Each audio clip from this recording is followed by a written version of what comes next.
Welcome to another episode of Rock Talk America, RTA. This time we've taken it outdoors. I'm here with Mike again. I think this is number 4. This would be number 4. Yeah, that's right. Hey, guys, we've decided to, we came down for a bit of a shoot and a play out here in the desert, and we decided that we'll do a quick interview. I had some gun troubles. I had to test it out, so I got it fixed. It's working good. We had some trigger issues, but we seem to have cleared that. Cleared the issue. Nice work. So anyway, I'm back here with Mike, and we're going to just, shoot the breeze a little bit on some subjects. And I think what we'll probably start with today is, mate, Utah. When somebody says Utah around the world, the first thing that pops in somebody's head is Mormon. There you go. That's right. So here we are here to dismiss the what's the word for it? Stereotype. The stereotype, yeah, of that. But it's not all dismissed, because some of it is actually quite relative. But okay. Well, basically, Mike, Utah was founded by the Mormons, mm-hmm. and it is predominantly a Mormon state. But there's two types of Mormons these days. I think, as I understand it, they've branched off. The main body of Mormon today is the Church of Latter-day Saints, which is basically the Church of Jesus Christ of Latter-day Saints. That's the one. That's right. And then there's the other, and that's called the LDS, isn't that right? LDS. Right. Yep. And then there's the other one, nicknamed which is Mormon. Yeah, that's right, Mormon. And there's the other one, which is now the Fringe, which started off as the original, didn't it? I think they call them FLDS. Fundamentalist. Yeah. Latter-day Saints. So there you go. And those are the ones that are, a smaller community now. And because they still practice polygamy? They still practice polygamy. And polygamy is illegal. Outlawed, right? Yeah, it is illegal, but they, I don't know how they skirt around it. But. So, just for your information, Jesus Christ Church of Latter-day Saints, which is the majority of the Mormon population in Utah, do not practice polygamy. That is the FLDS, which is a fringe, and they're actually out in places like Cedar City and Cedar City. They're kind of like further out. Yeah, Arizona way. You're kicked out of Utah. Yeah, they're further down in Arizona. They're just right on the fringes down in the south. Colorado City. Arizona. City. Yeah. Yeah. So, but having said that, I mean, okay. I've known Mike for about 4.5 months, and your family history is Mormon. Very much so. Very much so. But that's LDS Mormon. Yes. Right. Yeah. Okay. And are you practicing? Are you a Mormon? I am not. I mean, I was baptized, at a young age. Yep. The age of 8 is the typical, age. Right. And I conformed, I guess you could say, or that was the thing to do. Yeah. It's a big part of our culture, and right. And I've had my ups and downs with the church, and in my adult life, I've decided I don't, really. You don't practice. Yeah, I don't practice. Even though you were how can you say you were at one stage taught. I was educated on educated. Yeah. I used to go to call primary, Sunday school occasionally. And this myth that Utah's just Mormons. There's no other religion. That's not true. No, I'm a Baptist. I go to a Baptist, or actually I go to a non-denomination church. Baptist, Methodist, and a whole bunch of others. But there's Catholic. Oh yeah, we have Russian Orthodox churches around town. We've got a couple of mosques. Yeah.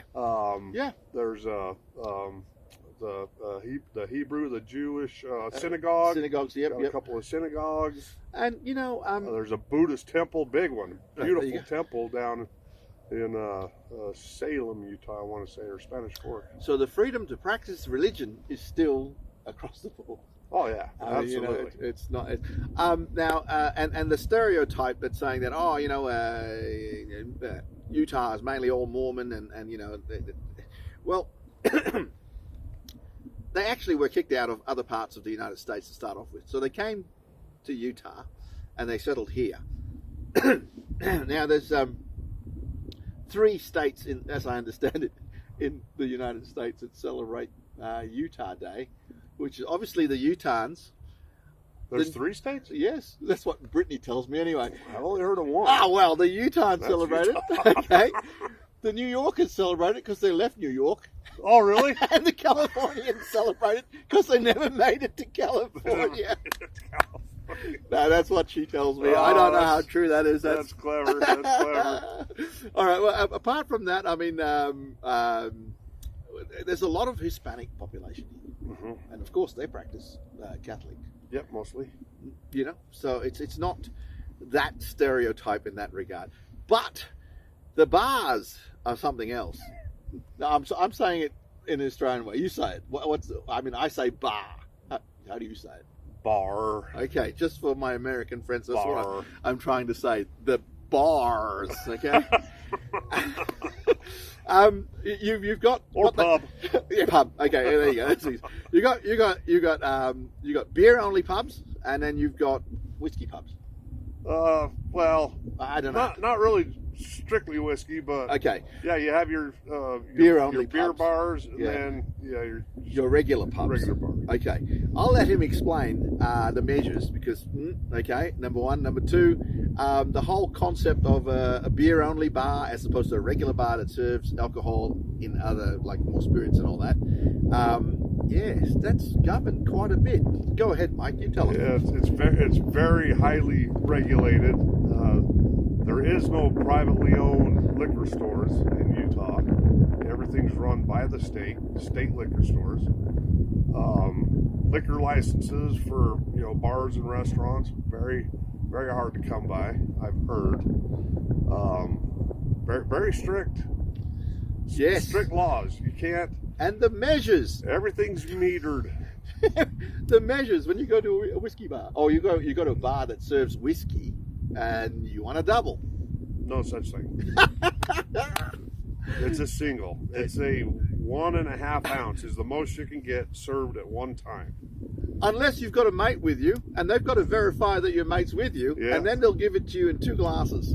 And when you take it away from the bar, it's bizarre. It is bizarre. And just about, I've met a lot of people from out of state, out of country that it's like, well, this is weird. I'm saying, yeah, it is weird. So what we're trying to say is that there is a little bit of church and state together. Yeah. So the LDS Church definitely has a lot of influence in this state. Yeah, they own a lot of property, a lot of businesses, and they have a lot of pull. Well, so yeah, I mean, I don't know how that equates to what people think of Utah around the world and how it works. No, mate, it's not just all LDS and you can't have anything else. It's a normal everyday life. Just everybody down in Salt Lake City is mixed and mingled. Yes, there's a majority of LDS, but the freedom of religion by all means, definitely. Yeah, we're still the USA. Still the USA. That's right, exactly. So when I watched that American Primeval on Netflix, check it out, guys. Yeah. That'll explain a lot for you. That explains a lot. That's how it was back in the day, back in the 1800s. If you want more education about that, get on to Netflix and watch that show. But anyway, look, on to other things. What was the other thing we were going to discuss, Mike? We were going to discuss. Wow, we're out in the desert. Let me start with that, right? Oh yeah, the climate, just the strangeness of this. Well, I said to Mike, look, Mike, what was the coldest day that you can remember? The coldest day in Salt Lake City. I could remember in Salt Lake City, it was probably in the mid 80s, somewhere around there, 83, 84. And it was pretty much hovering around -20. That's -20 Fahrenheit. Fahrenheit. Yeah. So 20, we'll have to leave that up to you guys to do the conversion around the world. But it's cold. That's like 117 C negative positively Kelvin. Well, it's Celsius for starters, mate. I don't know. Okay. I don't know what a Celsius is. Well, 32 degrees of your Fahrenheit is our 0 Celsius. Zero's freezing. Yeah. But nothing correlates beyond that point. Everything is just bullshit from there. Now, the other thing, of course, is how much snow have you seen? I mean, have you been snowed in your own house and you can't get to work? Never snowed in. We've come pretty accustomed to continuing with daily activities, no matter how working through severe it is. Yeah, you work through it. Everybody's got a 4x4. There's four-wheel drives are quite common. Yeah. I've had to trek to work in 18 inches of fresh snow to get to work, and plus I was a truck driver at the time, and it's like, nah, you gotta go, chain up, do what you gotta do, keep going. Now, one of your daughters is up in Montana. Right. Okay. Bozeman. Yeah. Explain what sort of temperatures they get there. And she was just speaking to you recently, right? Yeah, just recently, about two weeks ago. She was having a rough time. She's driving a diesel truck.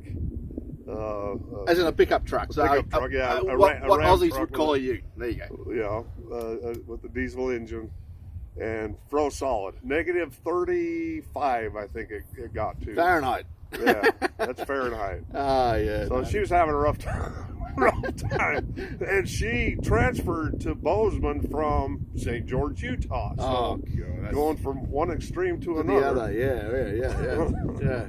Now, and I must admit, I mean, I've been here out in Utah for a few months now, and I do enjoy the winter, and I do enjoy the desert. And as you can see, it's snow and dryness in the background. It's a strange combination, but it's a what, high altitude plateau? Is that what you say? Yeah. High desert plateau. Oh, that's it. High desert plateau. And so it makes for an interesting combination, but I tell you what, it's a land of adventure. There's plenty to do here for sure. Now listen, we're going on to the next topic just now, and once again, being out in the desert, being out here in Utah, there's a couple of special Air Force bases out this way. I mean, if you go further south and down towards St. George and go a little bit west from there, straight into the desert, you come to Groom Lake, which is basically your Area 51. But up here where we are today, I'll let you explain. Yeah, I don't know if you can see, just about maybe 40, 50 miles that away is Dugway Proving Grounds. It's like Grounds. It's like another Area 51. Been a lot of speculation on what goes on out here. They say that the Air Force experiments out there, and I mean, we've spent an evening out here campfiring, shooting guns and whatever else. And did we see some lights? Absolutely. We saw some unexplainable things. We can't explain it. We saw some stuff. But Mike, there was an incident back in the early 80s or late 90s or late something like that your mechanic guy that you know. Oh, me and Steve. Yeah, and you both witnessed it at the same time. This was 70s. This was like 1974. I'm in the West Valley. On the other side of the Oker Mountain Range, there's two ranges over from where we're sitting. But yeah, me and some friends of mine were playing outside, and I saw, I would call it a UFO. There's no other way to explain it. And growing up, I've told the story 1,000 times to different people and explained to them what I saw, and they're like, "Oh wow, that's weird." And just a few years ago, my mechanic. And you guys didn't know each other back in the 70s, right? No. Okay. No. This, I've only known him for, maybe 10 years now. And I just, one day was telling him the story, and he just about, his jaw dropped, and he's like, when was this? And I told him approximately the year and the time of year and everything. And he lives in the next valley over. A whole mountain range separates us. And he says, I saw the same thing, and nobody believed me. And so, yeah, we both saw this strange thing that he couldn't explain, I couldn't explain. But as far as I know, me and him are the only two that see it. Well, my friend Eddie, he saw it too, but Now, listen, guys. On that note, if my program gets shut down by the no, I'm pretty sure this is back in the early 70s. Yes, And besides, yeah, I mean, this there's, is it's a desert. All sorts of stuff goes on out here. I mean, we saw Venus low on the horizon, and then there were 3 lights floating around that sort of came and went, and then when Venus went beyond the horizon, when she sunk down below, we never saw the lights.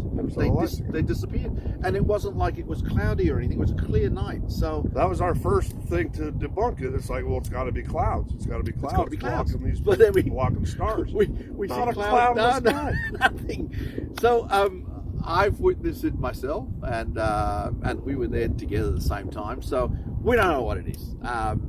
But having said that, it was pretty exciting, wasn't it? It was pretty cool. That was the main premise that we come out here, because I told Rocky, hey, there's this area out in the West Desert.